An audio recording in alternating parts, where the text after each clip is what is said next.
외국인이 순매수를 유지하면서 하방 경직성은 계속 유지는 되고 있습니다. 그렇지만 거래가 너무 줄어들어서 위로 치고 올라갈 힘도 부족해 보입니다. 자, 이런 흐름 참 매매하기 힘든 상황인데요. 서민의 전략에서 대응 전략을 세보도록 하겠습니다. 오늘 이 시간에는 머니투데이 방송의 이학영 전문위원과 IBK 투자증권의 김순영 연구원 두 분과 함께합니다. 안녕하세요. 안녕하세요. 안녕하세요.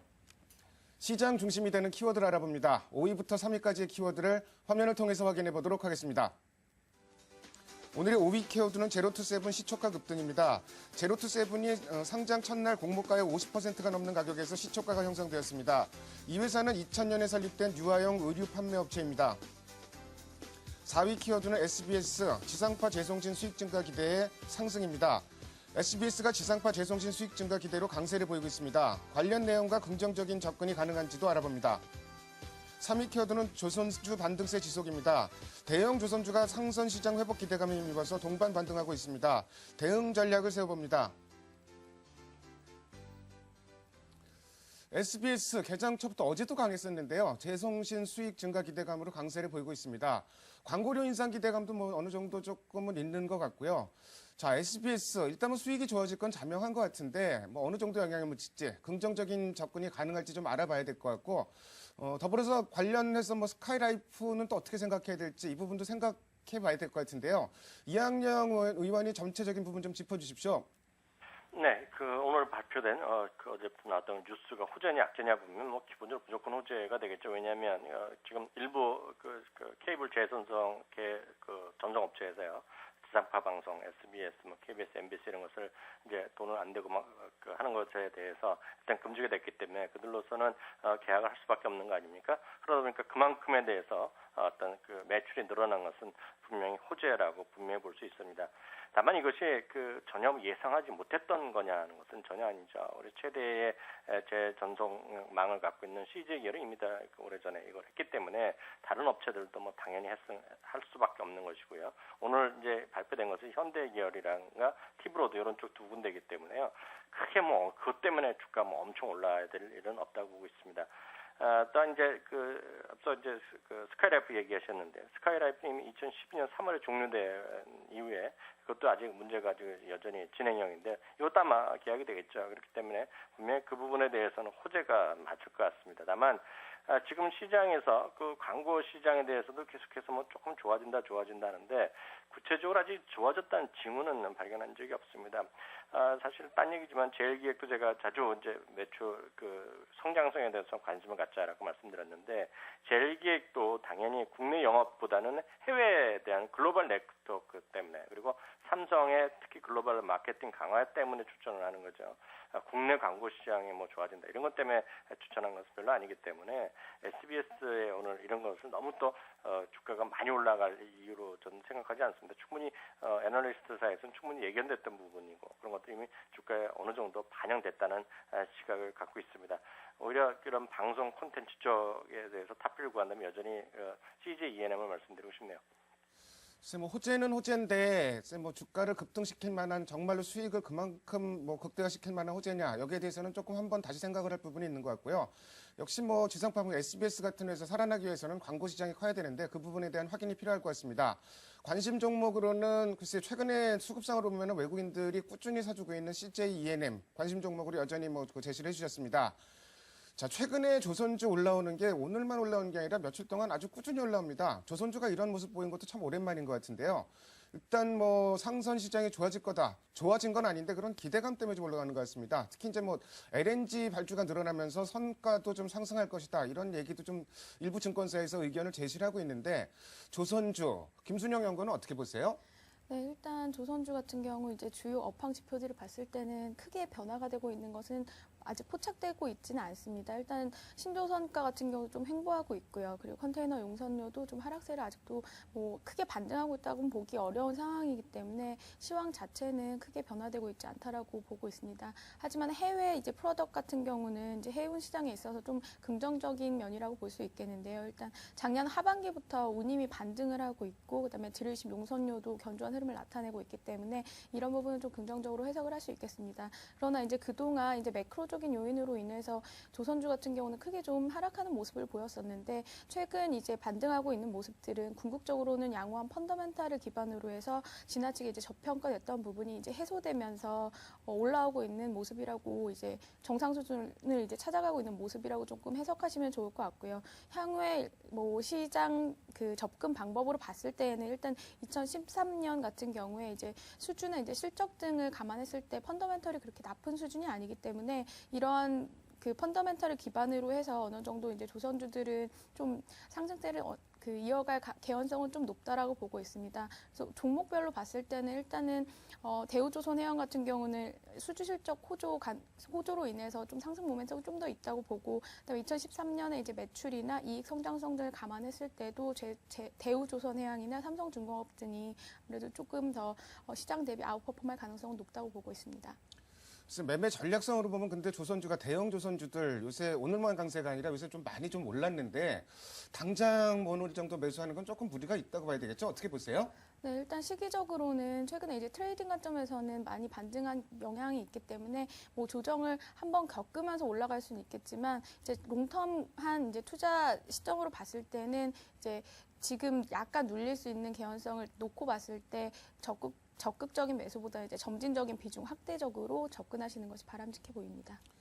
일단 조선주도 뭐 소재주와 마찬가지로 조선주가 정말로 살아난다면은 글쎄 뭐 경기가 살아난다는 얘기인데 조금 확인할 부분이 있겠지만 어쨌든 주가는 아직까지 싸다 이런 인식은 좀 계속 유지가 되고 있는 것 같습니다. 관심 가질 종목으로 대우조선해양과 삼성중공업 정도를 제시해 주셨습니다.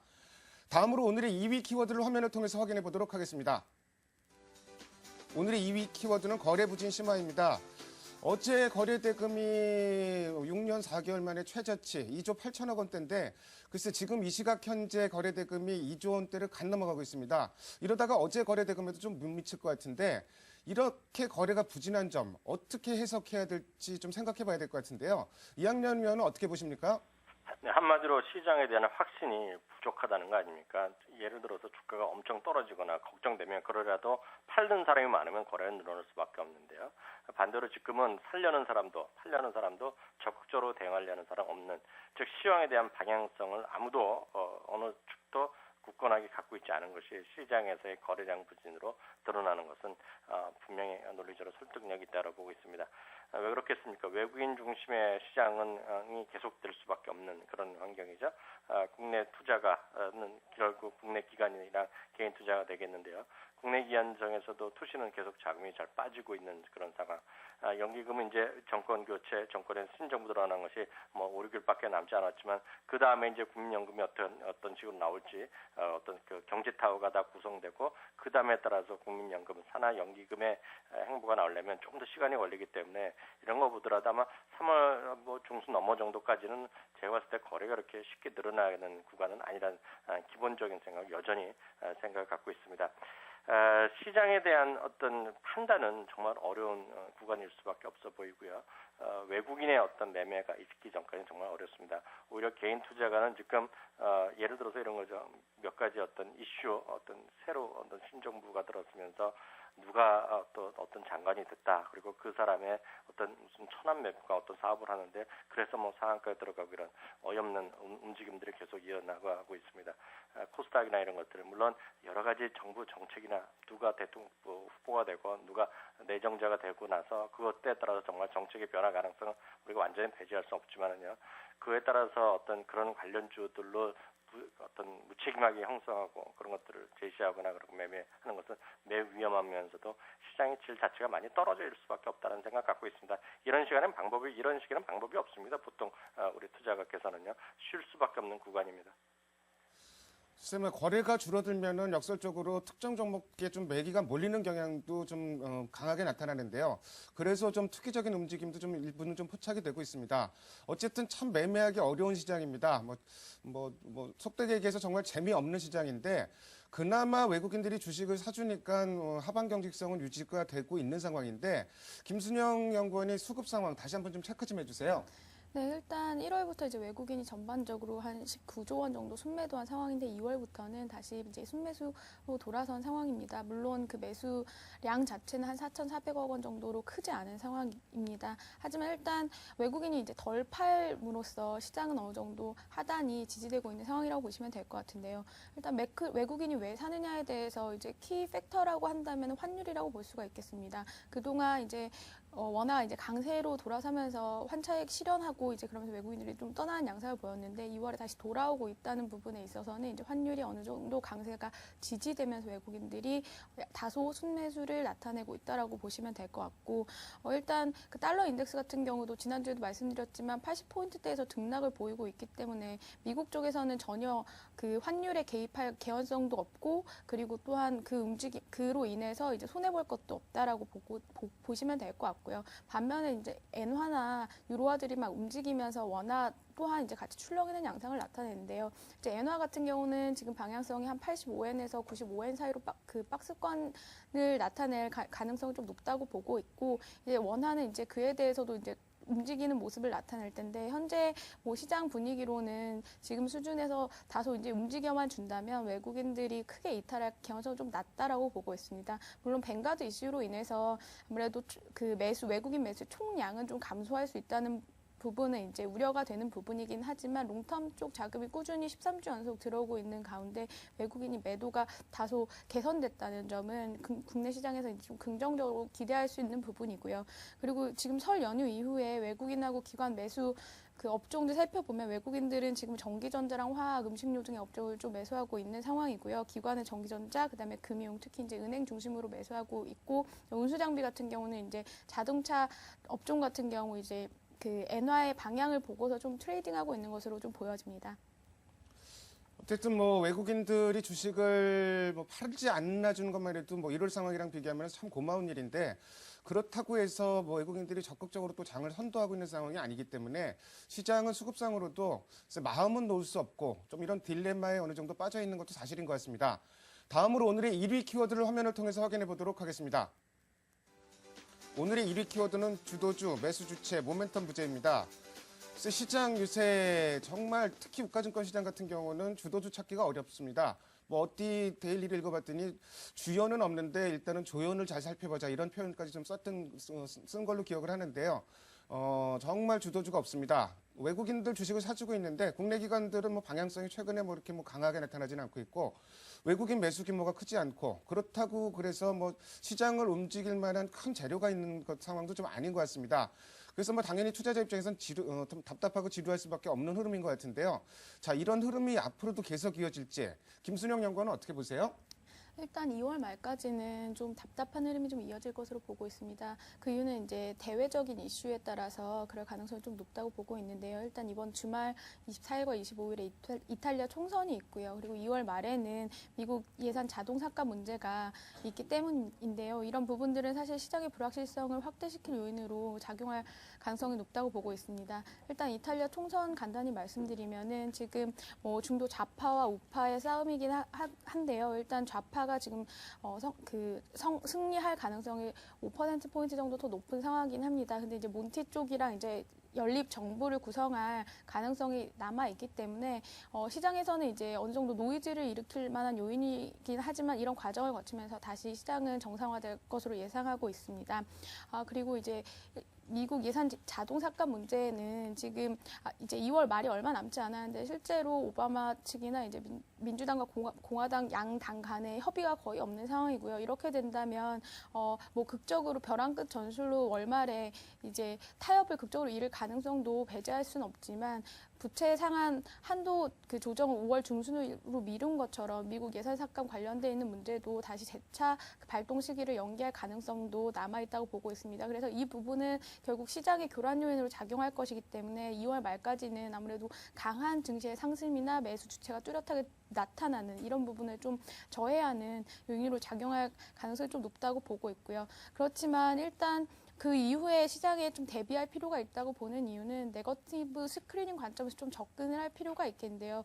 일단 지금 뭐 전반적으로 글로벌 매크로 모멘텀이 조금 높아져 있는 상황이긴 하지만 국내 증시에서 이제 특별한 대내적인 이슈로는 4분기 감익 가능성에 대한 우려가 그 1월과 2월 장에 좀 영향을 미쳤는데 이런 부분이 해소되고 있는 과정이다. 그래서 이제 눌림목에서는 어느 정도 좀 놓아질 시기가 도래하고 있다라고 보고 있고 물론 이제 전임대 전까지 중국 모멘텀 기대하기는 어려운 상황이지만 유럽 쪽에서 어떤 그 반등 그 심리 지표들 먼저 이제 개선되고 있는 양상을 나타내고 있기 때문에 이런 부분들은 좀 국내 증시나 글로벌 증시 측면에서 긍정적으로 기대할 수 있을 것으로 보고 있습니다. 추가적으로 말씀드릴 부분은 이제 미국 증시와 그동안 한국 증시가 어떤 수익률 갭, 디커플링이 나타나고 있었는데 최근에 이것들이 이제 완화되면서 미국 증시는 뭐 차익 실현이나 이런 부분으로 횡보하고 있지만 한국 증시는 이제 반등세를 나타내고는 있습니다. 뭐 물론 그 수준은 좀 미미한 상황입니다만 그런 양상을 나타내고 있는데 이것이 결국 외국인이 국내 증시에서 이제 매력을 없어서 이제 돌아섰던 부분들이 다시 약간 다소 개선되는 모습을 보이면서 다시 이제 반등하고 있기 때문에 수익률 갭 메우기 차원에서도 어느 정도는 동조화되면서 이 수익률 차가 줄어드는 그런 양상을 나타낼 수 있다는 점. 그리고 말씀드린 것처럼 키팩터였던 환율 부분의 우려가 다소 개선되고 그 다음에 이제 국내 기업 실적 우려가 이제 완화되면서 이제 국내 증시가 좀 올라갈 개연성이 높다고 보고 있기 때문에 차라리 이런 조정이라면 오히려 주식을 비중을 좀 확대하는 전략이 좀 나아 보이고요. 그럴 때는 여태까지 좀 눌려 있었던 고베타, 저PER 이런 종목군들에 대한 종목이나 업종군에 대한 비중 확대가 조금 긍정적으로 보입니다. 고베타 저PER 업종이라면 구체적으로 뭐 어떤 업종 정도로 꼽을 수 있을까요? 일단은 그동안 많이 눌려 있었던 건 이제 전기전자 업종이라든지 이제 정유 같은 경우는 최근에 이제 국제유가가 올라오면서 최근에 움직임이 좀 있었는데요. 이런 부분들 그리고 이제 일부 금융 업종들을 좀 예로 들 수가 있을 것 같습니다.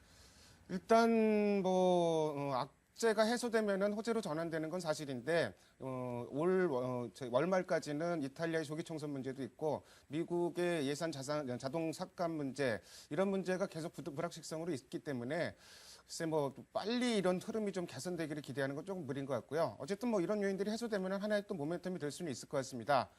중국도 좀 모멘텀이 됐으면 하는데 오늘 이 시각 현재 중국 상해 종합 지수가 1%대로 낙폭이 좀 확대됐습니다. 개장할 때는 약보합 정도 출발했었는데 부동산 관련주를 중심으로 좀 그 낙폭이 커지고 있다는 점 참고하시면 좋을 것 같습니다.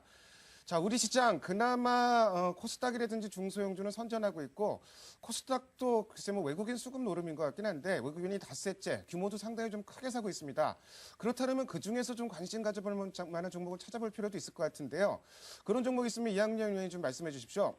네, 그 앞서도 잠시 얘기해 드렸는데요. 그 뭐 미래창조 가학부 이제 김정은 내정자가 된 거 아닙니까? 그러면 이제 그분이 이제 그 여러 가지 뭐 벤처계도 다 상을 많이 알고 있고요. 또 하나가 이제 나스닥에서 상장 관련된 위원회 활동한 것도 있기 때문에 그런 관점 그리고 이미 그 박근혜 당선인이 이미 그 선거 전부터요. 그 코스닥에 대한 활성화 이런 얘기를 했기 때문에 그런 중소형주 코스닥에 대한 어떤 그 뉴스 모멘텀 이런 것들 기대감이 분명히 있습니다. 다만 그것 때문에 뭐 벤처라든가 벤처 통신 관련 벤처들이 특히 그럴 거고요. 창투사라든가 일단 기타 테마주가 이렇게 크게 움직인 것은 한마디로 투기예요. 뭐 그 이상 그 이하도 아니라는 생각을 갖고 있습니다. 중소형주건 코스닥이건 대형주건 마찬가지죠. 장기적으로 보면 분명한 수익성 즉 숫자가 분명한 것들 그리고 성장성도 정말 매출로서 확인되는 것 이외에는 큰 의미가 저는 없다라고 생각하고 있습니다. 그렇기 때문에 철저하게 기업 위주로 그리고 내실이 있는 위주로 보셔야 된다는 생각 갖고 있습니다. 오늘 아마 시장에서 가장 뜨거운 관련주 중에 하나가 있으면 크로바 하이텍 있지 않습니까? 오늘 뭐 지금 11%, 12% 이러다가 뭐 상한가 들어갈지도 모르겠지만은요. 개인들만이 엄청나게 좀 사고 있습니다. 외국인은 어제 오늘 뭐 계속 또 좀씩 파는 거로 제가 알고 있는데요. 작년 11월인가 이런 그 처음에 이제 무선 충전 얘기 나왔을 때 저도 이제 이 시간에서 이런 얘기를 했던 기억이 있습니다.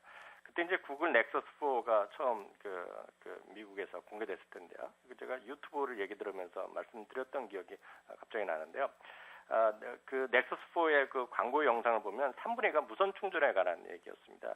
정말 이제 크로바 하이텍이나 이런 관련주들 얼마나 정말 그런 매출을 나올지 모르겠지만 분명히 트렌드는 분명히 맞는데요. 주가가 정말 이렇게 급등하는 것들로 개인들 위주에서 주가가 급등하는 것이 정말 그 유지가 될 수 있는지에 대해서는 아마 시청자분들 잘 좀 생각하시면 좋을 것 같습니다.